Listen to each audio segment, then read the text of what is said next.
Right guys, here's the chuckling chicken here. Today I'm going to be showing you how to win a game of chess.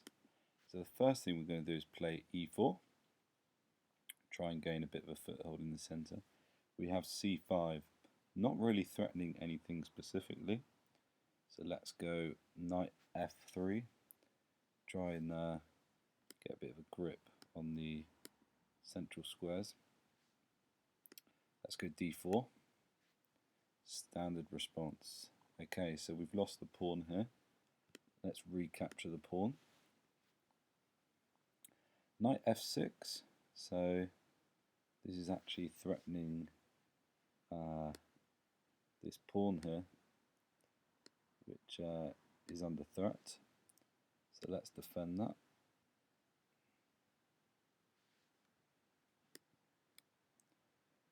Okay, a6. So maybe threatening b5 here. But this is not too much of an issue for us. So we could play bishop c4, but then we'd kind of be losing a bit of a tempo. So yeah, we'd like to play bishop e3, but then knight g4 is a little bit annoying, and f3 is a little slow. So I think I'm going to opt for bishop e2 before playing bishop e3. Okay, so pawn e5, so threatening our knight. We've got some options here. We can in fact go for knight to f5. Bishop takes, e takes, but then he's got quite a big pawn centre. And I don't really want to play knight to f3, so I'm going to move this knight back to b3, clearing the open line for the queen. Bishop e6. I don't think bishop takes b3 is a threat, because we have a takes with a nice open file. So let's just continue development. Bishop here belongs on e3. Okay, and bishop e6, maybe also he's trying to play d5. Okay, b5 comes in, so threatening b4, trying to dislodge the knight, and then subsequently capturing on e4. So yeah, for this reason I'm going to play f3, I think. f3, b4, knight d5, takes, pawn takes. We have a nice strong foothold.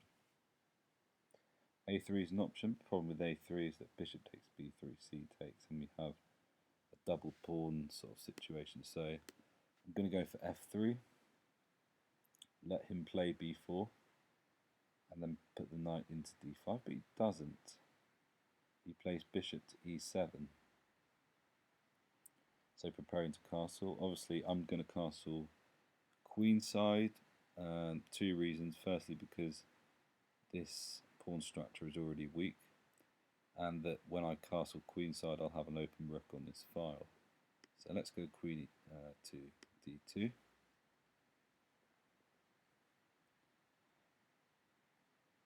Okay.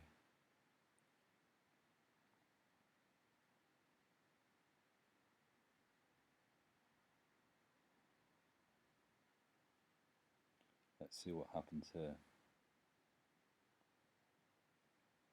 Okay, so castle kingside, no threats from my opponent. So I'm going to castle queenside. Maybe my future plan is to get the king on b1 and give my king a bit of breathing space. Okay, queen c7. Not threatening anything in particular. I think maybe I can start threatening the king side maybe.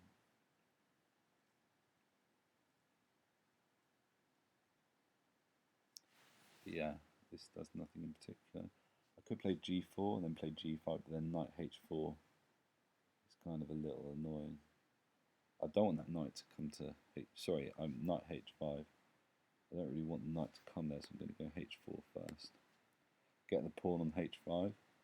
and then play g4 and g5.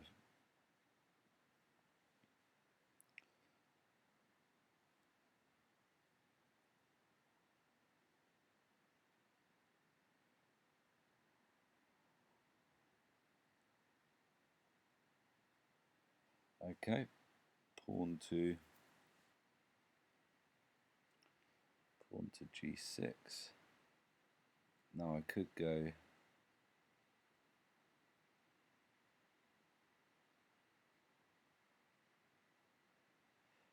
bishop h6 here. Yeah, let's go bishop h6. Because the idea is that I can play bishop h6 and then play h5 and do a rook sacrifice. Maybe.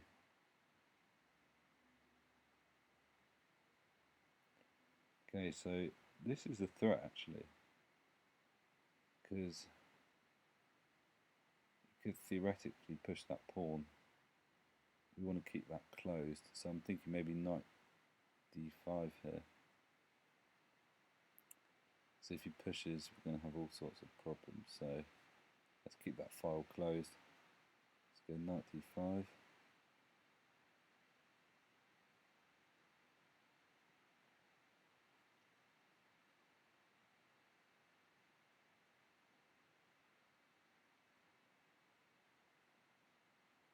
And then we can maybe play h5 at some point. Okay, so takes. Now we've got pawn on d5. It kind of halts that, closes that file, halts that attack. Maybe we can now get our light squared bishop onto d3.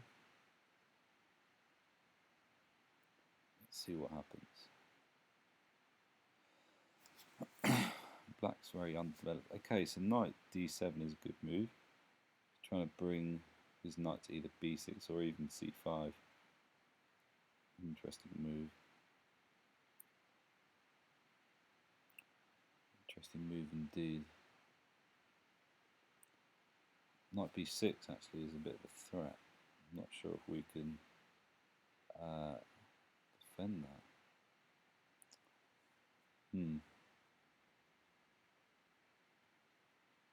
Perhaps we've overstretched a little here. I do fear we've overstretched slightly. But what I can do is play bishop d3, then knight b6, because that bishop's not doing anything, and then play bishop e4. Maybe guard the pawn that way. Instead, the other option is to play f4 and place the bishop on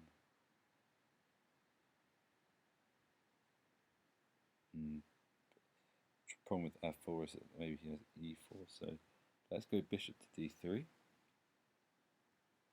which I've just realised is a mistake because no, it's not too bad.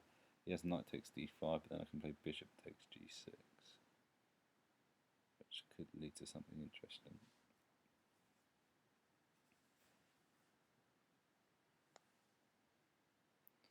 Yeah, if he plays... Okay, so he's building up a little bit of a attack on...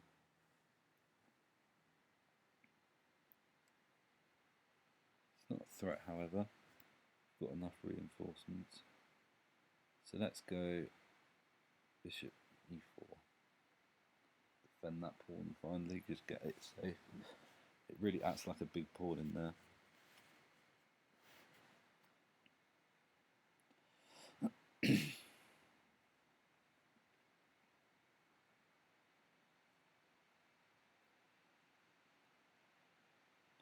Okay, knight takes, pawn takes.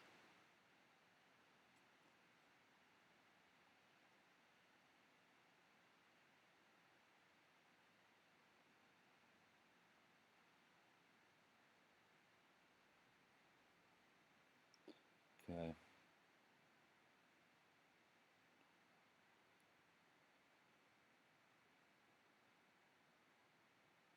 Okay, so knight f6 is threatening the e4 pawn. Now, several ways we can defend it. Yeah, trouble with queen e3 then knight g4, so it's also threatening g4. I think the best bet is to go queen e2 here. Keep track on this vital square that's going to checkmate me if I'm not careful. Much better placement of the queen, I think. We're still really wanting to play something on the g file, some sort of attack. But for now that's a little difficult.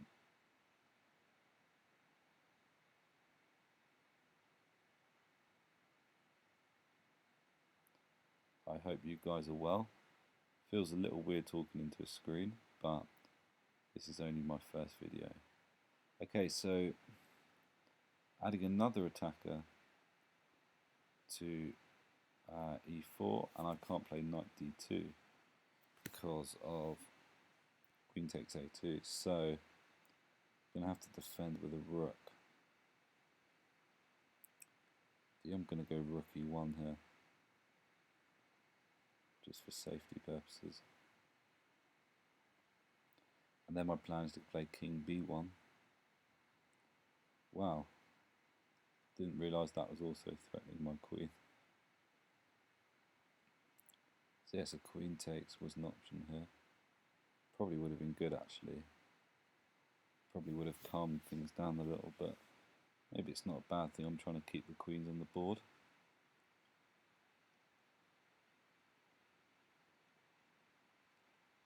Okay, so knight h5. So planning knight g3 here, threatening that square.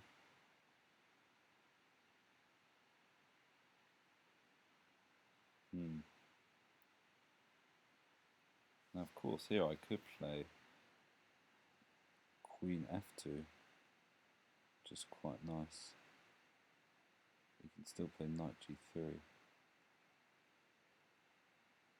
Maybe I should just play it, maybe this is simpler. Play here.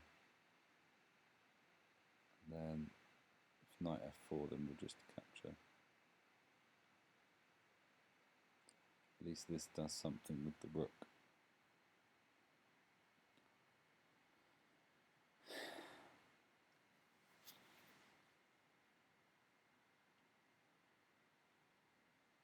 So it's actually him who is starting to make all the threats now. I haven't had the chance to attack for a long time.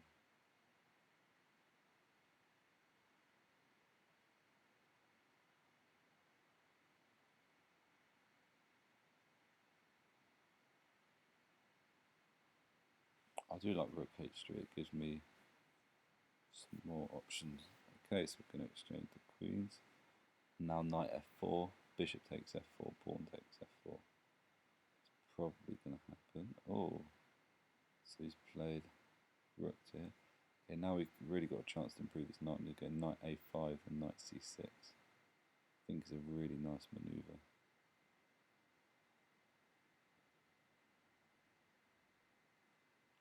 Yeah, let's do that. Oh, no. Yeah, that's okay. That's alright, so let's go there. Knight a5. Probably going to play that bishop, my bishop back to e3 at some point. That's a really strong square for it. Wow. Okay, I'm going to take this right away. I feel like that was a terrible mistake. He's going to be down the exchange. And now I'm up to, let's exchange the bishops. Okay, and there we go. Obviously, let's do a quick analysis. The game.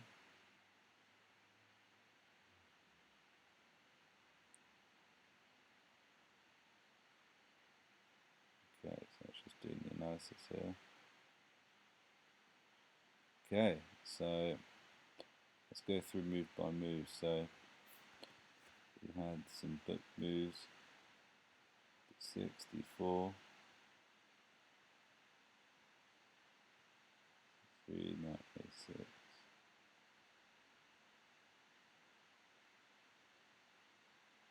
Okay, so let's just fast forward to a position where it's a better move. So a4 was better here, at this position.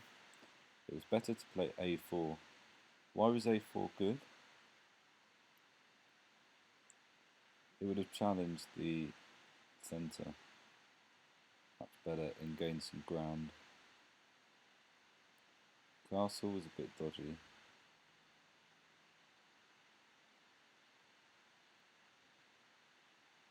Knight d5 was better.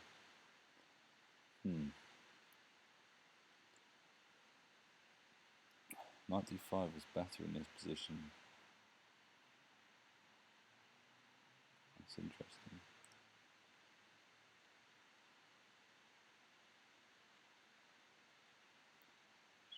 H6. Better was g4. Okay, anyway, thank you for watching and for this game, and I hope you learnt some things, and I'll see you guys soon in the next video.